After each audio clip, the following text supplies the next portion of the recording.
And we're here today with Dr. Richard Niankori. He is the Deputy Chancellor to the Office of Special Education for the District of Columbia Public Schools. And thank you for being on our show. I want to talk to you in regards to as far as some of the things that have been in the news in regards to DCPS as far as education, and that's the cases, the due process portion of special education.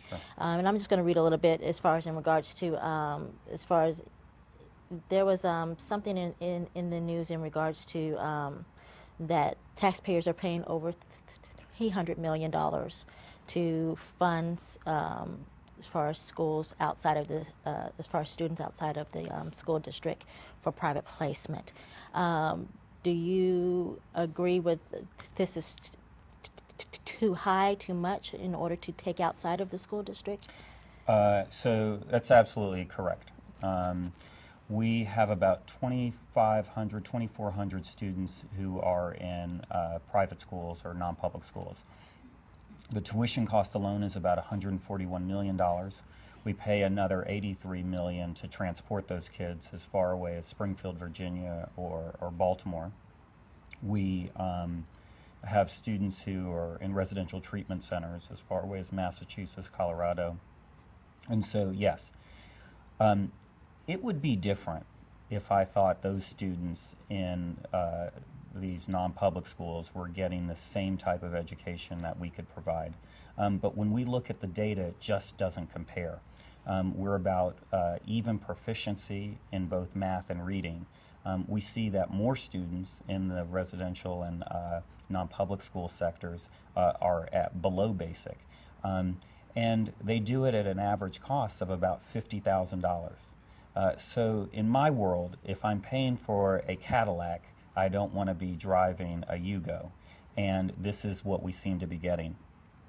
Many of the students got to those private placements not through unilateral placement by the parent, but through a hearing officer decision of some allegation of FAPE. I would be the first to admit that we have a history of denying students FAPE, but I think as we've looked into it, a whole cottage industry has just sprung up where we've had attorneys who start schools and they start their own assessment services, and so attorneys. So we'll have attorneys who once used to be our attorneys, right, who go set up an assessment center, take their clients there. The assessment center recommends a particular school. It's a particular type of, I think, fraud that's been studied. It's not a new issue, right, but it's one in which me and my staff have said will no longer continue. So it also contributes to a situation where we have one of the most segregated school systems for kids with disabilities in the country, according to the feds. Only 28% of our students spend more than 80% of their time with non-disabled peers.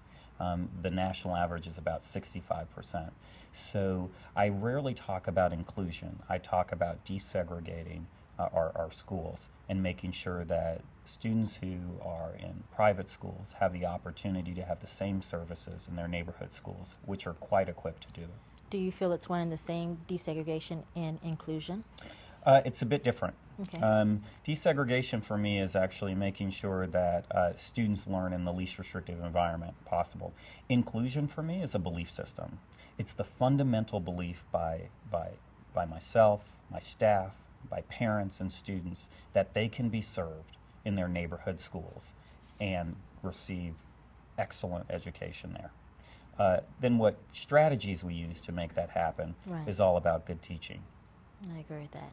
I want to touch base back on the attorneys. Sure. I understand recently there was a new regulation handed down by Chief Judge Lee Statterfield, I believe, in regards to as far as some new stipulations for attorneys who are in the special education field. I'm just going to read a little bit of them, and that is as far as they have to have specialized training, at least 16 hours of specialized training, prove that they're in good standing with the DC Bar, submit to continuing education seminars, and follow a rigid code of conduct on various topics. Do you believe that this new regulation is enough in order to deter I think these it's type a of good start. I think it's a good start. You know, I want to be clear, we have some excellent advocates out there, but we also have a group of attorneys for whom litigation and attorney's fees is what they're after. We have countless examples of parents who show up in my office to say, you know, an attorney recommended this and I just went for it because they were an attorney. And when it's necessary, I make complaints. And I am not shy about letting the attorneys know how I feel they're doing their jobs. And it works vice versa too.